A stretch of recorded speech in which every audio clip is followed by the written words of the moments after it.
Dear friends, welcome to my YouTube channel, The Classic Corner. Now we continue the journey of our two new courses, English Grammar course and Spoken English course. ಹೇಳ್ತಾ ಇದ್ದೀನಿ ಪ್ರತಿಯೊಂದು ವಿಡಿಯೋದಲ್ಲಿ ನಮ್ಮ ಈ ಕೋರ್ಸ್ಗಳು 3 ಹಂತಗಳಲ್ಲಿ ನಡೆಯುತ್ತವೆ. ಮೊದಲನೇ ಹಂತ ವೊಕ್ಯಾಬ್ಯುಲರಿ ಡೆವಲಪ್ಮೆಂಟ್, ಎರಡನೇ ಹಂತ ಗ್ರಾಮರ್, ಮೂರನೇ ಹಂತ ಕಂಪೋಸಿಷನ್. ವೊಕ್ಯಾಬ್ಯುಲರಿ ಡೆವಲಪ್ಮೆಂಟ್ ಮತ್ತು ಗ್ರಾಮರ್ ಸೈಮಲ್ಟೇನಿಯಸ್ ಆಗಿ ನಡೀತಾವ. ಕಂಪೋಸಿಷನ್ ಇವು ಎರಡು ಆದ್ಮೇಲೆ ಕೊನೆಯದಾಗಿ ನಾವು ಪ್ರಾರಂಭ ಮಾಡ್ತೀವಿ. ಕೊನೆಯ ಭಾಗದಲ್ಲಿ ಗ್ರಾಮರ್ ಮತ್ತು ವೊಕ್ಯಾಬ್ಯುಲರಿ ಡೆವಲಪ್ಮೆಂಟ್ ಮುಗಿದಾದ್ಮೇಲೆ ಅಥವಾ ವೊಕ್ಯಾಬ್ಯುಲರಿ ಡೆವಲಪ್ಮೆಂಟ್ ಒಂದು ಲಾಸ್ಟ್ ಕ್ಲಾಸ್ ವರೆಗೂ ಇರ್ತದ. ಅದು ವೊಕ್ಯಾಬ್ಯುಲರಿ ಡೆವಲಪ್ಮೆಂಟ್ ಕ್ಲಾಸ್ ಸ್ಟಾರ್ಟ್ ಆಗೋದಕ್ಕಿಂತ ಮೊದಲ, ನಮ್ಮ ಆಕ್ಚುಯಲ್ ಕ್ಲಾಸ್ ಸ್ಟಾರ್ಟ್ ಆಗೋದಕ್ಕಿಂತ ಮೊದಲ ನಾವು ಕೆಲವೊಂದಿಷ್ಟು ವೊಕ್ಯಾಬ್ಯುಲರಿಗೆ ಸಂಬಂಧಪಟ್ಟಂತ ಟಾಪಿಕ್ಗಳನ್ನು ತೆಗೆದುಕೊಂಡು ಪ್ರಾಕ್ಟೀಸ್ ಮಾಡಿಸ್ತೀವಿ ಅವನು. ಈಗ ನಾ ತಗೊಂಡಿದ್ದು ಟಾಪಿಕ್ ವರ್ಬ್ಸ್. ನಾವು ಈಗಾಗಲೇ ಬಹಳಷ್ಟು ವರ್ಬ್ಸ್ ಅನ್ನ ಪ್ರಾಕ್ಟೀಸ್ ಮಾಡಿದೀವಿ. Okay, I will give you more than 200 verbs. ಅವುಗಳ 3 ಫಾರ್ಮ್ ಅನ್ನು ನಾವು ಕಲಿಲೇಬೇಕು. ಇಲ್ಲದೇ ಇದ್ರೆ you can not learn English properly. ಬೇಗನೆ ಇಂಗ್ಲಿಷ್ ಕಲಿಯಕ್ ಆಗೋದಿಲ್ಲ. ಓಕೆ, ಮಾತಾಡಕ್ ಆಗೋದಿಲ್ಲ, ಗ್ರಾಮರ್ ಅನ್ನ ಕಲಿಯಕ್ ಆಗೋದಿಲ್ಲ. ಅಟ್ ಲೀಸ್ಟ್ 200 250 ಕಾಮನ್ ವರ್ಬ್ಸ್ ಇರ್ತಾವಲ್ಲ, ಅವು ಬೇಕೇ ಬೇಕಾಗ್ತಾವ. ಅದಕ್ಕಾಗಿ ವೊಕ್ಯಾಬ್ಯುಲರಿಗೆ ಸಂಬಂಧಪಟ್ಟಂತ ಟಾಪಿಕ್ ವರ್ಬ್ಸ್ ಅನ್ನ ಮೊದಲು ತಗೊಂಡಿದ್ದೀನಿ ನಾನು. ಇದು 10-15 ನಿಮಿಷ ಹೇಳಿದ ನಂತರ I will go to grammar topic. Let us begin with verbs. Verbs 3 ಫಾರ್ಮ್ದಲ್ಲಿ ಇರ್ತದಂತ ಹೇಳಿನಿ. V1,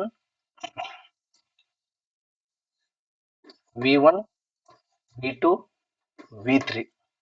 ಓಕೆ, ನೋಡಿ, ಇದು ಪ್ರೆಸೆಂಟ್ ಟೆನ್ಸ್ ಅಂತೀವಿ, ಪಾಸ್ಟ್ ಟೆನ್ಸ್ ಅಂತೀವಿ, ಪಾಸ್ಟ್ ಪಾರ್ಟಿಸಿಪಲ್ ಅಂತೀವಿ. ಇದಕ್ಕೆ ಬೇಸ್ ವರ್ಬ್ನು ಅಂತ ಕರಿಬಹುದು, ರೂಟ್ ವರ್ಬ್ನು ಅಂತ ಕರಿಬಹುದು, ಮೇನ್ ವರ್ಬ್ ಅಂತಾನೂ ಕರಿಬಹುದು. Main verb MV. Okay, V1 ಅಂತಾನೂ ಕರಿಬಹುದು, ಪ್ರೆಸೆಂಟ್ ಟೆನ್ಸ್ ಫಾರ್ಮ್ ಅಂತಾನೂ ಕರಿಬಹುದು. ಗೆಟ್, ಗಾಟ್, ಗಾಟ್ ನೋಡ್ರಿ, ಸಾಮಾನ್ಯವಾದಂತ ವರ್ಡ್ ಅದು. I mean verb. ಗಿವ್, ಬಹಳ ಕಾಮನ್ಲಿ ಯೂಸ್ಡ್ ವರ್ಡ್ಸ್ ಇವೆಲ್ಲ. Give, gave, given. Give, gave, given, ಕೊಡು, ಪಡೆ, ಹೊಂದು. Okay, get.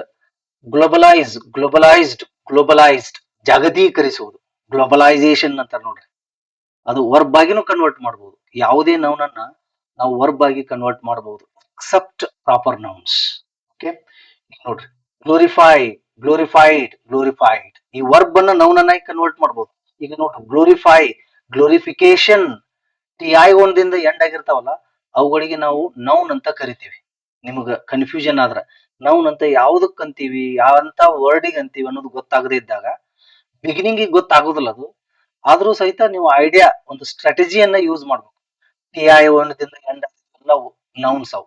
Creation, okay, humiliation, ಷನ್, ಷನ್ ಅಂತ ಬರ್ತಾವ ನೋಡ್ರಿ, TION. 100% ಎಲ್ಲವೂ ಅಲ್ಲ, 99%.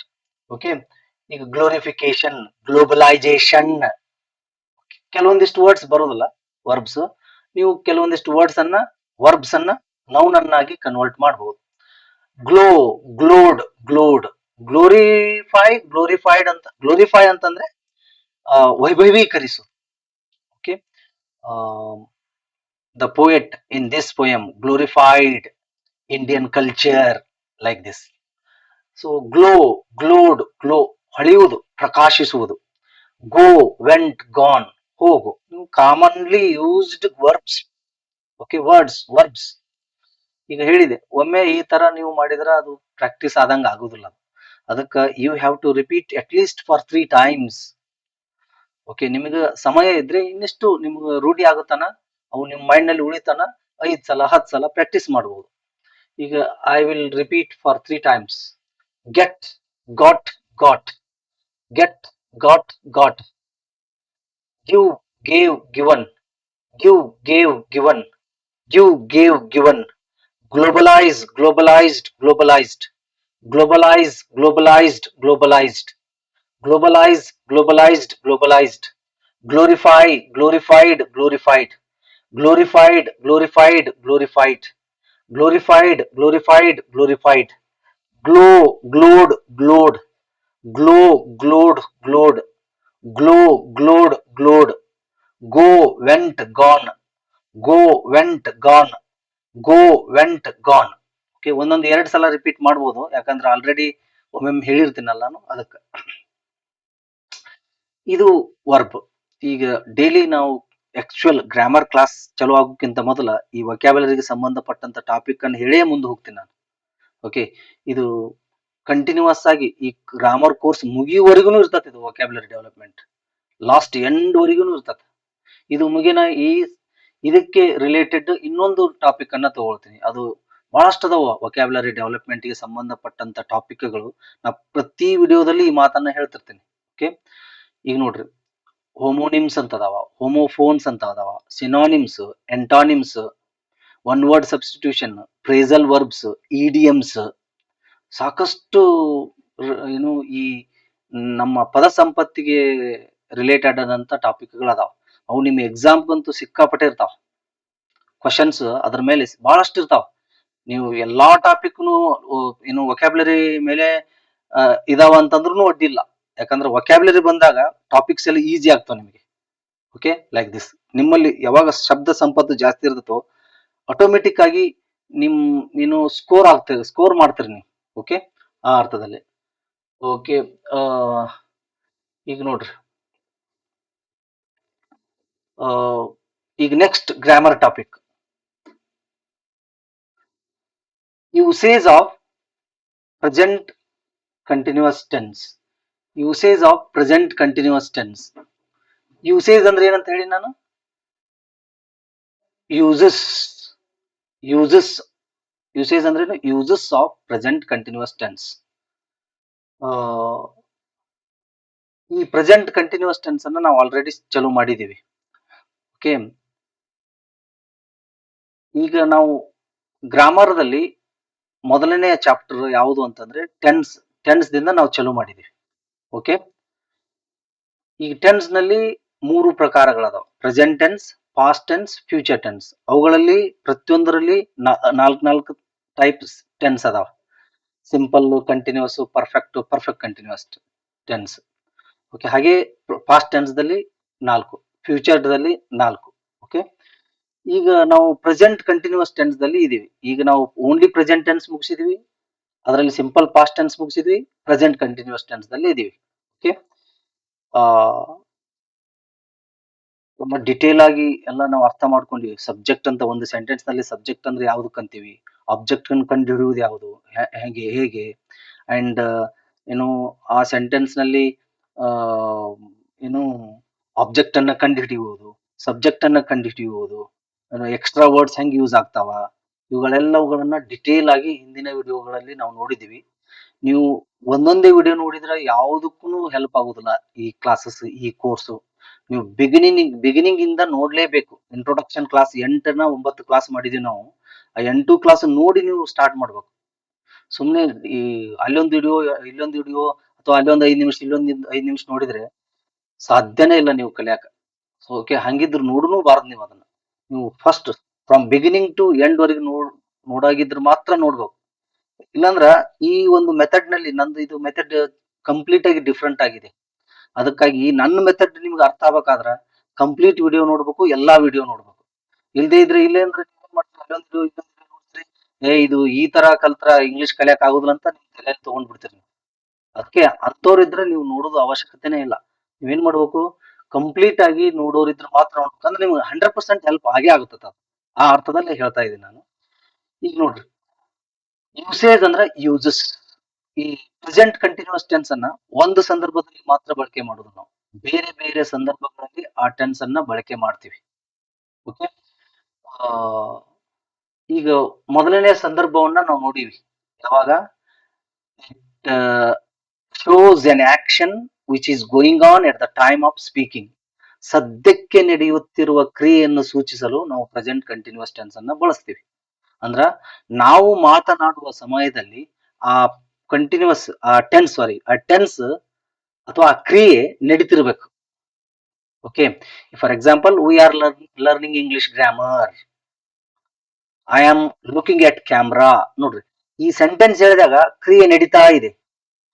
ನಾವು ಗ್ರಾಮರ್ ಅನ್ನು ಕಲಿತಾ ಇದೀವಿ, ನಾನು ಕ್ಯಾಮ್ರಾವನ್ನ ನೋಡ್ತಾ ಇದ್ದೀನಿ. See action is going on. Okay, ನಾವು ಮಾತನಾಡುವ ಸಮಯದಲ್ಲಿ ಆಗ್ತಿರ್ಬೇಕು. I am reading a book ಅಂದ್ರ ಇದನ್ನ ಯಾವಾಗ ಹೇಳ್ತೀನಿ ನಾನು? ಪುಸ್ತಕ ಹಿಡ್ಕೊಂಡು ಓದ್ತಿರ್ಬೇಕು ನಾನು ಅವಾಗ. ಅಂತ ಸಮಯದಲ್ಲಿ ಈ ಟೆನ್ಸ್ ಅನ್ನ ಯೂಸ್ ಮಾಡ್ತೀವಿ.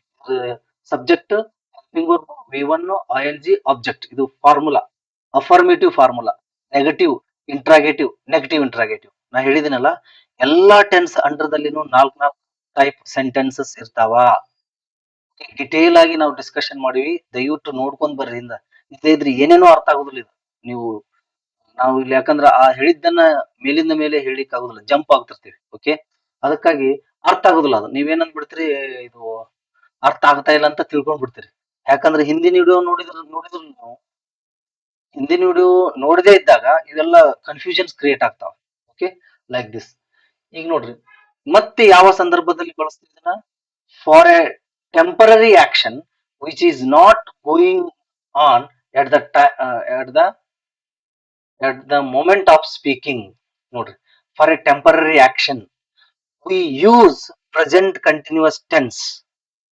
Okay, for an action or for a temporary action, but action is not going on at the moment of speaking, at the time of speaking. ಮತ್ತೆ ಯಾವಾಗ ಬಳಸ್ತೀವಿ ಅಂದ್ರ, ಒಂದು ಮೊದಲನೇದು ಯಾವುದು? ನಾವು ಮಾತನಾಡುವ ಸಮಯದಲ್ಲಿ ಒಂದು ಕ್ರಿಯೆ ಆಗುತ್ತಿದೆ, ನಡೀತಾ ಇದೆ ಅಂತ ಹೇಳುವಾಗ ಬಳಸ್ತೀವಿ. ಎರಡನೇದಾಗಿ, ನಾವು ಮಾತನಾಡುವ ಸಮಯದಲ್ಲಿ ಕ್ರಿಯೆ ಆಗ್ತಾ ಇಲ್ಲ, ಕ್ರಿಯೆ ನಡೆಯುತ್ತಿದೆ ಆದ್ರೆ ನಾವು ಮಾತನಾಡುವ ಸಮಯದಲ್ಲಿ ಅಲ್ಲ. ಓಕೆ, ನೋಡ್ರಿ, ಕನ್ಫ್ಯೂಷನ್ ಮಾಡ್ಕೋಬೇಡ್ರಿ. ಕ್ರಿಯೆ ನಡೆಯುತ್ತಿದೆ ಆದ್ರೆ ನಾವು ಮಾತನಾಡುವ ಸಮಯದಲ್ಲಿ ಅಲ್ಲ. ಇದು ಎರಡನೇ ಯೂಸೇಜ್ ಇದು. Okay, I will explain it clearly. Listen to me. ಈಗ ನೋಡ್ರಿ, ಫಾರ್ ಎ ಟೆಂಪರರಿ ಆಕ್ಷನ್ ಅಂತಾದ್ರೂ ಹೇಳ್ಬೋದು. For an action which is not going on at the moment of speaking or at the time of speaking. ನಾವೊಂದು ಕ್ರಿಯೆ ಬಗ್ಗೆ ಹೇಳಕ್ use ಮಾಡ್ತೀವಿ. ಆ ಕ್ರಿಯೆ ನಾವು ಮಾತನಾಡುವ ಸಮಯದಲ್ಲಿ ಅಲ್ಲ. ಮೊದಲನೇ ಯೂಸೇಜ್ ನಾವು ಮಾತನಾಡುವ ಸಮಯದಲ್ಲಿ ಕ್ರಿಯೆ ನಡೀತದಂತ ಹೇಳುವಾಗ, ಇಲ್ಲಿ ನಾವು ಮಾತನಾಡುವ ಸಮಯದಲ್ಲಿ ಕ್ರಿಯೆ ನಡೀತಾ ಇಲ್ಲ ಅಂತ ಹೇಳುವಾಗೂ ಬಳಸ್ತೀವಿ ಇದನ್ನ. ಹೇಗೆ? ಓಕೆ, ಈಗ ನೋಡ್ರಿ, I am reading the Wings of fire. Okay, ಈ ಫಾರ್ ಎಕ್ಸಾಂಪಲ್ ನಮ್ಮ ಸ್ಟೂಡೆಂಟ್ಗೆ ಒಂದು ವಿಂಗ್ಸ್ ಆಫ್ ಫೈರ್ ಪುಸ್ತಕವನ್ನ ಕೊಟ್ಟಿರ್ತೀನಿ ನಾನು. ಇದನ್ನ ಓದಪ್ಪ, ಬಹಳ ಚೆನ್ನಾಗಿದೆ, ಅಬ್ದುಲ್ ಕಲಾಂ ಅವರು ಬರ್ದಿದಾರ, ಅವ್ರ ಆಟೋಬಯೋಗ್ರಫಿ ಇದು ಅಂತ ಹಿಂಗ್ ಹೇಳ್ಕೊಡ್ತೀನಿ ನಾನು. ಅವ 3 ದಿನದ ಮೇಲೆ ನನಗೆ ಭೇಟಿ ಆಗ್ತಾನ, ದಾರಿಯಲ್ಲಿ ಭೇಟಿ ಆಗ್ತಾನ. ಏನ್ಪಾ, ವಿಂಗ್ಸ್ ಆಫ್ ಫೈರ್ ಕೊಟ್ಟಿದ್ನೆಲ್ಲ ನಿನಗೆ ಬುಕ್ಕ ಓದ್ತಾ ಇದೀಯಾ ಅಂತ ಕೇಳ್ತೀನಿ ನಾನು. ಅವ ಏನ್ ಆನ್ಸರ್ ಮಾಡ್ಬೋದು? ಹೌದ್ ಸರ್, ಓದ್ತಾ ಇದ್ದೀನಿ ಅಂತಾನ. ನೋಡ್ರಿ, ಅವನ ಆನ್ಸರ್ ನೋಡ್ರಿ, ನಾನು ವಿಂಗ್ಸ್ ಆಫ್ ಫೈರ್ ಅನ್ನು ಓದುತ್ತಿದ್ದೇನೆ ಅನ್ನೋ ಬದಲಾಗಿ ಶಾರ್ಟ್ ಮಾತಾಡ್ತೀವಿ ನಾವು ಅಲ್ಲಿ ಕನ್ನಡದಲ್ಲಿ. Okay, yes sir, I am reading the Wings of Fire ಅಂದ್ಬಿಡ್ತಾನ. ಓಕೆ, ಯಾವ ಟೆನ್ಸ್ ಅನ್ನು ಬಳಸ್ತಾ ಇದ್ದಾನ? ಇದೇ ಟೆನ್ಸ್ ಅನ್ನ ಬಳಸ್ತಾ ಇದ್ದಾನ. ದಾರಿಯಲ್ಲಿ ಹೋಗ್ತಾ ಇದ್ದಾನ, ವಿಂಗ್ಸ್ ಆಫ್ ಫೈರ್ ಅವನ ಕಡೆಗಿಲ್ಲ, ಅವನ ಕೈಯಲ್ಲಿ ಇಲ್ಲ. ಆದ್ರೆ ಅವ ಏನ್ ಹೇಳ್ತಾ ಇದ್ದಾನ? I am reading Wings of fire ಅಂತಾನ. ಓದ್ತಾ ಇದ್ದಾನ, ಆದ್ರೆ ಮಾತನಾಡುವ ಸಮಯದಲ್ಲಿ ಅಲ್ಲ. ಅವ ಮನೆಯಲ್ಲಿ ಕುತ್ಕೊಂಡು ಓದ್ತಿರ್ಬೇಕು, ಬಟ್ ಹೋಗುವಾಗ ಏನ್ ಹೇಳ್ತಾರೆ, ರೆಸ್ಪಾನ್ಸ್ ಮಾಡ್ತಾನ, ಎಸ್ ಸರ್ ಓದ್ತಾ ಇದ್ದೀನಿ ಅಂತ. ನಾವು ಅಂದ್ರ ಅವ ಆ ಸೆಂಟೆನ್ಸ್ ಹೇಳುವಾಗ ಓದ್ತಾ ಇಲ್ಲ. ಓಕೆ, ಯಾವುದೋ ಒಂದ್ ಸಮಯದಲ್ಲಿ ಓದ್ತಾ ಇದ್ದಾನ. ಆ ಸಮಯದಲ್ಲಿ ಹೇಳುವಾಗನು, ಅಂತ ಸಮಯವನ್ನು ಹೇಳುವಾಗನು ಸಹಿತ ಈ ಟೆನ್ಸ್ ಅನ್ನ, ಈ ಪ್ರೆಸೆಂಟ್ ಕಂಟಿನ್ಯೂಸ್ ಟೆನ್ಸ್ ಅನ್ನ ಬಳಸ್ತೀವಿ. ಓಕೆ, ಒಂದು ಕ್ರಿಯೆ ನಡೆಯುತ್ತಿದೆ ಆದ್ರೆ ಮಾತನಾಡುವ ಸಮಯದಲ್ಲಿ ಅಲ್ಲ. ಓಕೆ, ಈಗ ನೋಡ್ರಿ, ಬಹಳಷ್ಟು ಎಕ್ಸಾಂಪಲ್ಸ್ ಬರ್ತಾವ ಆ ತರ. The college authorities are building a new hostel. ನೋಡ್ರಿ, ರಾತ್ರಿ ಕೇಳ್ತೀನಿ ನಾ, ನಿಮ್ ಕಾಲೇಜ್ ಅಥಾರಿಟೀಸ್, ನಿಮ್ಮ ಅಧಿಕಾರಿಗಳು, ಕಾಲೇಜಿನ ಅಧಿಕಾರಿಗಳು ಹಾಸ್ಟೆಲ್ ಕಟ್ಟಿಸಕತ್ತಾರನ ಅಂತ ಕೇಳ್ತೀನಿ. ಏನಂತಾರ ಕೇಳುವವರು? ಎಸ್ ಸರ್, ಕಟ್ಟಿಸಕತ್ತಾರ್ರಿ, ಕಟ್ಟಿಸ್ತಾ ಇದಾರ್ರಿ ಅಂತಾರ. ಅಂದ್ರ ಆ ಸಮಯದಲ್ಲಿ ಕಟ್ಟಿಸ್ತಾ ಇಲ್ಲ ಅವರು, ಅವ್ರು ಹೇಳುವ ಸಮಯದಲ್ಲಿ, ಆ ಸೆಂಟೆನ್ಸ್ ಹೇಳುವ ಸಮಯದಲ್ಲಿ ಕ್ರಿಯೆ ನಡೀತಾ ಇಲ್ಲ, ಯಾವುದೋ ಒಂದು ಸಮಯದಲ್ಲಿ ನಡೀತಾ ಇದೆ. Action is going on but not at the time of speaking, at the moment of speaking. Okay, like this. ಈಗ ಯಾಕೆಂತಂದ್ರೆ ಇವು ಪ್ರೆಸೆಂಟ್ ಕಂಟಿನ್ಯೂಸ್ ಟೆನ್ಸ್ ಗುರುತಿಸಿದ ಹೇಗಂದ್ರ, ನೋಡ್ರಿ, ಆ ಇದ್ದಾಗ ತಿದ್ದೇನೆ ಬರ್ತದ ವರ್ಬಿಗೆ. ತಿದ್ದೇನೆ, ತಿದ್ದೇವೆ, ತಿದ್ದಿ, ತಿದ್ದೀರಿ, ತಿದ್ದಾನೆ, ತಿದ್ದಾಳೆ, ತಿದೆ, ತಿವೆ. ಓಕೆ, ತವೆ, ಲೈಕ್ ದಿಸ್. ತಿದ್ದಾರೆ ಲೈಕ್ ದಿಸ್. ಈಗ ನೋಡ್ರಿ, ಹೋಗು ಹೋಗು ಹೋಗುತ್ತಿದ್ದೇನೆ, ಹೋಗುತ್ತಿದ್ದೇವೆ, ಹೋಗುತ್ತಿ ಹೋಗುತ್ತಿದ್ದೀರಿ, ಹೋಗುತ್ತಿದ್ದಾನೆ, ಹೋಗುತ್ತಿದ್ದಾಳೆ, ಹೋಗುತ್ತಿದೆ, ಹೋಗುತ್ತಿದ್ದಾರೆ, ಹೋಗುತ್ತಿವೆ, ಲೈಕ್ ದಿಸ್. ಓಕೆ, ಈ ವರ್ಬಿಗೆ ಈ ಪ್ರತ್ಯಯಗಳ ಯೂಸ್ ಮಾಡಿದ್ರ ಏನಂತೀವಿ ನಾವು, ಅದಕ್ಕೆ ಪ್ರೆಸೆಂಟ್ ಕಂಟಿನ್ಯೂಸ್ ಟೆನ್ಸ್ ಅಂತ ಹೇಳ್ತೀವಿ. ಈಗ ನೋಡ್ರಿ ನನ್ನ question, so are you reading the Wings of Fire? Answer ಏನ್ ಬಂತು? Yes, I am reading Wings of Fire. ನಾನು ಓದಾಕ್ ಹತ್ತೀನ್ರಿ, ನಾ ವಿಂಗ್ಸ್ ಆಫ್ ಫೈರ್ ಓದಾಕ್ ಹತ್ತೀನಿ. ಅದನ್ನ ಆಡು ಭಾಷೆದಲ್ಲಿ ಹೇಳಿರ್ತಾನವ, ಅದಕ್ಕಾಗಿ ನಮಗೆ ಇಂಗ್ಲಿಷ್ ನ ಸರಿಯಾಗಿ ಮಾತಾಡಕ್ ಬರುದಿಲ್ಲ. ನಾವು ಯಾವುದೇ ಭಾಷೆ ಮಾತಾಡ್ಲಿ ಅಂದ್ರ ಆಡು ಭಾಷೆದಲ್ಲಿ ಮಾತಾಡಿದಂತ ಕನ್ನಡವನ್ನ ಕರೆಕ್ಟ್ ಗ್ರಾಮೆಟಿಕಲ್ ಆಗಿ ಮಾಡುತ್ತಾನ ಇಂಗ್ಲಿಷ್ ನಲ್ಲಿ ಮಾತಾಡಕ್ ಬರುದಿಲ್ಲ. ನಾವ್ ಓದಾಕ್ ಹತ್ತೀನ್ರಿ, ಹತ್ತೀನಿ ಅಂತ ನೋಡ್ರಿ, ಅದು ಯಾವ ಟೆನ್ಸ್ ಅಂತ ಗೊತ್ತಾಗುತ್ತಾನ ನಿಮ್ಗೆ ಮಾತಾಡಕ್ ಬರೋದಿಲ್ಲ. ಅದು ಯಾವ ಟೆನ್ಸ್ ಅವ ಮಾತಾಡಿದ್ದು, ಓದಾಕ್ ಹತ್ತೀನಿ ಅದನ್ನ ಗ್ರಾಮೆಟಿಕಲ್ ಆಗಿ ಕನ್ವರ್ಟ್ ಮಾಡ್ರಿ. ನಾನು ವಿಂಗ್ಸ್ ಆಫ್ ಫೈರ್ ಅನ್ನು ಓದುತ್ತಿದ್ದೇನೆ. ಈಗ ಸಿಕ್ತೀನಿ, ತಿದ್ದೇನೆ, present continuous tense. I am reading the Wings of Fire. ಈ ಯೂಸೇಜ್ ಏನು, ಈ ಟೆನ್ಸ್ ಯೂಸೇಜ್ ಬಳಕೆ ಆಯ್ತು ನೋಡ್ರಿ, ಇಂಥ ಸಮಯದಲ್ಲಿ ಅದನ್ನ ನಾವು ಯೂಸ್ ಮಾಡ್ತೀವಿ. Okay, the college authorities are building a new house. ನಾವ್ ಹೇಳ್ತೀವಿ ಕಟ್ಟಕತ್ತಾರೆ, ಅವರು ನಾನು ಮಾತನಾಡುವ ಸಮಯದಲ್ಲಿ ಕಟ್ತಿರ್ಲಿಕ್ಕಿಲ್ಲ ಅಂತ ಸಮಯವನ್ನು ಹೇಳುವಾಗನು ನಾವ್ ಹೇಳ್ತೀವಿ. ಓಕೆ, ನೆಕ್ಸ್ಟ್ ನೋಡ್, Ramesh is building a house. ಮನಿ ಕಟ್ಟಿಸಕತ್ತೇನಪ್ಪಾ ಅಂತೀನಿ. ರಮೇಶ ಮನಿ ಕಟ್ಟಿಸ್ತಾ ಇದೆಯೇನಪ್ಪಾ ಅಂತಂದ್ರ ಅವ ಏನ್ ಹೇಳ್ತಾನ, ಹೌದ್ರಿ ಕಟ್ಟಿಸ್ತಾ ಇದೀನಿ ಅಂತಾರ. ಅವ ಮಾತನಾಡುವಾಗ ಅದು ಕಟ್ಟಿಸ್ತಾ ಇಲ್ಲ. ಓಕೆ, ಇನ್ನೊಂದು ಯಾವ ಸಂದರ್ಭದಲ್ಲಿ ಮಾತನಾಡುವ ಸಮಯದಲ್ಲಿ ಆಗ್ತಿರ್ತದ. ಈಗ ಅವನೇ ಮನೆ ಕಟ್ಟಕತ್ತಾನ ಅಂತ ತಿಳ್ಕೊಂಡ್ರಿ, ಕಲ್ಲು ಇಟ್ಕೊಂಡು ಸಿಮೆಂಟ್ ತಗೊಂಡು ನೀರ್ ತಗೊಂಡು ಮನೆ ಕಟ್ಟಕತ್ತಾನ ಅಂತ ತಿಳ್ಕೊಡ್ರಿ. ಏನು ಪರಮೇಶ ಮನೆ ಕಟ್ತಾ ಇದೀಯಾ ಅಂತಂದ್ರ ಅವಾಗೇನಂತಾನ, ಹೌದ್ರಿ ಮನೆ ಕಟ್ಟಾಕತ್ತೀನಿ ಅಂತಾನ. ಅದು ಸಂದರ್ಭ ಯಾವುದು, ನಾನು ಮಾತನಾಡುವ ಸಮಯದಲ್ಲಿ ಆ ಅವ ಮಾತನಾಡುವ ಸಮಯದಲ್ಲಿ ಕ್ರಿಯೆ ನಡೀತಾ ಇದೆ, ಆ ಸಮಯದಲ್ಲೇನು ಹೇಳ್ತೀವಿ ಅದನ್ನ. ಆದ್ರೆ ಇಲ್ಲಿ ದಾರೆ ಹೋಗುವಾಗ ಮತ್ತೊಮ್ಮೆ ಕೇಳ್ತೀನಿ, ಏನಪ್ಪಾ ಮನೆ ಕಟ್ಟಕತ್ತಿ ಏನಂತಂದ್ರ ಅವಾಗೂ ಅದೇ ಸೆಂಟೆನ್ಸ್ ನ ಹೇಳ್ತಾನ, ಹೌದ್ರಿ ಕಟ್ಟಾಕತ್ತೀನಿ ಅಂತಾನ. ನೋಡ್ರಿ, ಕಲ್ಲು ಇಟ್ಕೊಂಡು ಸಿಮೆಂಟ್ ತಗೊಂಡು ನೀರ್ ತಗೊಂಡು ಕಟ್ಟುವಾಗ ನಾ ಕ್ವಶನ್ ಮಾಡಿದ್ರ ಅದನ್ನೇ ಸೆಂಟೆನ್ಸ್ ಹೇಳ್ತಾನ. ಮನೆ ಕಟ್ಟಕತ್ತೆ ಏನಪ್ಪಾ ಅಂತಂದ್ರ ಹೌದ್ರಿ ಮನೆ ಕಟ್ಟಕತ್ತೀನ್ರಿ ಅಂತಾನ. The action is going on. ನಾವು ಮಾತನಾಡುವ ಸಮಯದಲ್ಲಿ the action is going on. ಇಲ್ಲಿಯೂ ದಾರ್ಯಾಗ ಹೋಗುವಾಗ ಕೇಳ್ತೇನೆ ಅವನು, ಮನೆ ಕಟ್ಟಕತ್ತಿ ಏನಪ್ಪಾ ಅಂತ ಹೇಳ್ತಾನೆ. ಕೇಳಿದಾಗ ಅವ ಏನಂತಾನ, ಹೌದ್ರಿ ಕಟ್ತಾ ಇದೇನ್ರಿ, ಮನ್ಯಾಗ ಕಟ್ಟಾಕತ್ತೀನ್ರಿ, ಮನಿ ಕಟ್ಟಾಕತ್ತೀನ್ರಿ ಅಂತಾನ. ಅಂದ್ರ action is not going on at the time of speaking. ಅವ ಮಾತನಾಡುವಾಗ ಆಕ್ಷನ್ ಆಗ್ತಾ ಇಲ್ಲ ಅದು. ಓಕೆ, ಆಗ್ತಾ ಇದೆ ಬಟ್ ಅವ ಮಾತಾಡುವಾಗ ಆಗ್ತಾ ಇಲ್ಲ. ಈ ಕಡೆ ಎಕ್ಸಾಂಪಲ್ ನೋಡ್ರಿ, ಕ್ಲಿಯರ್ ಆಗಿ ಅಂಡರ್ಸ್ಟ್ಯಾಂಡಿಂಗ್ ಆಗುತ್ತೆ. Okay, like this. ಈ ತರ ಈ ಯೂಸೇಜ್ ಅನ್ನ ಬಳಸ್ತೀವಿ. ಪ್ರೆಸೆಂಟ್ ಕಂಟಿನ್ಯೂಸ್ ಟೆನ್ಸ್ ಅನ್ನ ಒಂದು ಸದ್ಯಕ್ಕೆ ನಡೆಯುತ್ತಿರುವ ಕ್ರಿಯೆಯನ್ನ ಬಳಸುವಾಗ, ಇನ್ನೊಂದು ಕ್ರಿಯೆ ನಡೆಯುತ್ತಿದೆ ಆದರೆ ಮಾತನಾಡುವ ಸಮಯದಲ್ಲಿ ಅಲ್ಲ. ಇನ್ನೂ ಯೂಸೇಜ್ ಬಹಳ ಅದಾವ ಇದ್ರು. ಓಕೆ, ಮತ್ತೆ ಎಲ್ಲೆಲ್ಲಿ ಯೂಸ್ ಮಾಡ್ತೀವಿ ಅನ್ನೋದು ಇನ್ನು 1-2 ಯೂಸೇಜ್ ಅದಾವ. ಅವನ್ ಹೇಳಿ ನೆಕ್ಸ್ಟ್ ಮತ್ತ ಇದೇ ಟಾಪಿಕ್ಗೆ ಸಂಬಂಧಪಟ್ಟ ಹಾಗೆ ಇನ್ನೊಂದು ವಿಷಯಕ್ಕೆ ನಾವು ಹೋಗೋಣ. ಓಕೆ, ನೀವು ಇದನ್ನ ಪ್ರತಿಯೊಂದು ವಿಡಿಯೋನು ಈಗ ನೋಡ್ರಿ ಸ್ಟಾರ್ಟಿಂಗ್ ನಿಂದನ ಬರ್ಬೇಕು ನೀವು. ನಾನು ಏನು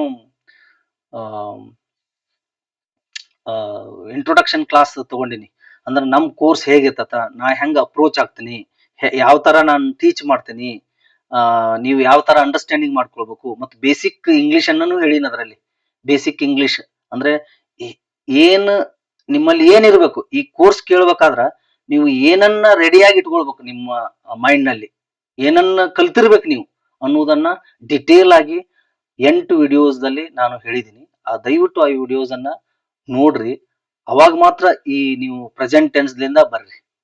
ಓಕೆ, ಇಲ್ದೇ ಇದ್ರ ಅರ್ಥ ಆಗಕ್ ಸಾಧ್ಯನೇ ಇಲ್ಲ, ಈ ಕೋರ್ಸ್ ಅರ್ಥ ಆಗಕ್ ಸಾಧ್ಯನೇ ಇಲ್ಲ. ಯಾಕಂದ್ರೆ ಇದು ಕಂಪ್ಲೀಟ್ ಆಗಿ ಕನ್ನಡದ ಮೂಲಕ ಇಂಗ್ಲಿಷ್ ಅನ್ನ ಮಾತನಾಡುವುದು ಮತ್ತು ಇಂಗ್ಲಿಷ್ ಗ್ರಾಮರ್ ಅನ್ನ ಕಲಿಯುವುದು ಆಗಿರುತ್ತದೆ. ಅದಕ್ಕಾಗಿ ನೀವು ಕಂಪ್ಲೀಟ್ ವಿಡಿಯೋ ನೋಡಿದಾಗ ಮಾತ್ರ ಇದು ಅರ್ಥ ಆಗುತ್ತೆ, ಇಲ್ಲದೆ ಇದ್ರೆ ಅರ್ಥ ಆಗಕ್ ಸಾಧ್ಯನೇ ಇಲ್ಲ. ನೀವು ಅಲ್ಲೊಂದು 5 ನಿಮಿಷ ನೋಡುದು, ಇಲ್ಲೊಂದು 5 ನಿಮಿಷ ನೋಡುದು ಮಾಡಿದ್ರೆ ಆಗಕ್ ಸಾಧ್ಯನೇ ಇಲ್ಲ. ಓಕೆ, ಮತ್ತೆ ಈ ಒಂದು ಮೆಥಡ್ ಬಿಟ್ರ ಬೇರೆ ಯಾವ ದಾರಿಯಿಂದನೂ, ಯಾವ ವೇದಿಂದನೂ, ಯಾವ ಮೆಥಡ್ ದಿಂದನೂ ಇಂಗ್ಲಿಷ್ ಅನ್ನ ಮಾತಾಡಕ್ ಬರುವುದಿಲ್ಲ. ಇದನ್ನ ಬರೆದು ಇಟ್ಕೊಳ್ರಿ. ಓಕೆ, ಸೊ ಅದಕ್ಕಾಗಿ I am insisting you to go with this method. Okay, otherwise so it is very difficult. ಇಲ್ಲಿ ಎಲ್ಲಾ ರೀತಿಯಿಂದಲೂ ಇಂಗ್ಲಿಷ್ನಲ್ಲಿ ನೀವು ಇಂಪ್ರೂವ್ಮೆಂಟ್ ಆಗ್ಬೇಕು ಆ ತರ ನೋಡ್ತಿರ್ತೀವಿ. ನಮ್ಮ ಟಾರ್ಗೆಟ್ ಏನಂದ್ರ ನಿಮ್ಮನ್ನ ಮಾತನಾಡಿಸುವುದು. ಅಟ್ಲೀಸ್ಟ್ ಒಂದು 5 ನಿಮಿಷ ಸ್ಲೋ ಆಗಿ ಮಾತಾಡೋದು ಇರ್ಲಿ. ಸ್ಲೋ ಆಗಿ ಮಾತಾಡ್ಬೋದು, ನೋ ಪ್ರಾಬ್ಲಮ್. ಸ್ಲೋ ಆಗಿ ಆದ್ರೂ ಮಾತಾಡ್ರಿ, ಫಾಸ್ಟ್ ಆಗಿ ಮಾತಾಡಿದ್ರಿ, ಒಟ್ಟು ಮಾತಾಡಿಸುವುದು ನಮ್ಮ ಉದ್ದೇಶ. ಗ್ರಾಮರ್ 100% ಬರ್ತದ, ಅದರಲ್ಲಿ ಏನ್ ಡೌಟ್ ಇಲ್ಲ. ಗ್ರಾಮರ್ ನಿಮಗೆ ಬಂದೇ ಬರ್ತದ. ಓಕೆ, ಅದರ ಇಲ್ಲಿ ನನ್ನ ಉದ್ದೇಶ ಏನು, ನಿಮ್ಮನ್ನು ಮಾತನಾಡಿಸುವುದು. ನೀವು ಮಾತಾಡಲೇಬೇಕು ಈ ಗ್ರಾಮರ್ ಕಲ್ತಿಂದ. ಆ ಒಂದು ಉದ್ದೇಶ. ಸ್ಲೋ ಆಗ್ಬೋದು, ಲೇಟ್ ಆಗ್ಬೋದು ಅಷ್ಟೇ, ಬಟ್ ಮಾತಾಡಕ್ ಬರ್ತದ. ಕರೆಕ್ಟ್ ಸೆಂಟೆನ್ಸ್ ಮಾತಾಡ್ತೀರಿ, ಪ್ಯೂರ್ ಇಂಗ್ಲಿಷ್ ಮಾತಾಡ್ತೀರಿ, ಗ್ರಾಮೆಟಿಕಲ್ ಇಂಗ್ಲಿಷ್ ಮಾತಾಡ್ತೀರಿ. ಅದಕ್ಕಾಗಿ ಈ ಕೋರ್ಸ್ ಅನ್ನ ಸದುಪಯೋಗ ಪಡಿಸ್ಕೊಡ್ರಿ. ನಿಮಗೆ I am sure that you will learn English. ಇದರೊಂದಿಗೆ ಈ ಇವತ್ತಿನ ಕ್ಲಾಸ್ ಅನ್ನ ಮುಗಿಸ್ತಾ ಇದ್ದೀನಿ. Thank you very much.